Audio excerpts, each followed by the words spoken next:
Real name El Marco. Isita inash minem Sandi baten siye kata inash King Kat minem Shekugara ndichishungurutika ndichishunguruta moyo wangu.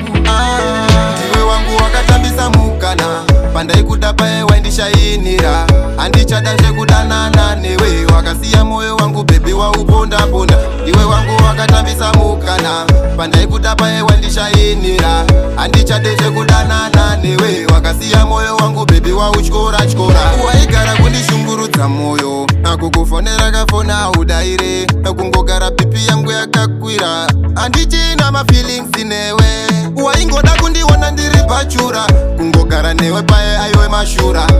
Zuwa nezuwa uchinditambudza Inga ndini ndakakusarudza. Ndiwe wangu wakatambisa mukana Pandai kudapa waindisha inira Andichada shekudanana newe Wakasiya moyo wangu baby wa uponda ponda. Ndiwe wangu wakatambisa mukana Pandai kudapa waindisha inira Andichada shekudanana newe Wakasiya moyo wangu baby wa uchkora chkora. Ndakazowa naka wangu anogiza Achifamba mutumbise pizza Swara kadenga mwana akanaka Chakalaka kandiyo andinoda. Waingoda kundiona ndiri pachura Kungogara newe pae ayoe mashura.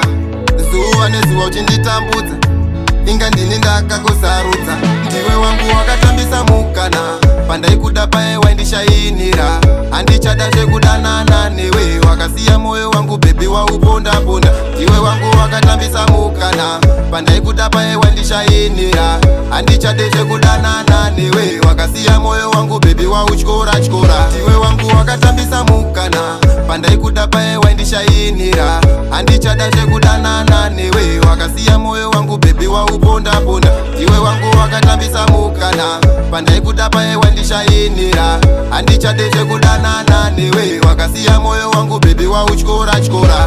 King Kat minem Shekugara ndichishungurudza moyo wangu. Real name El Marco.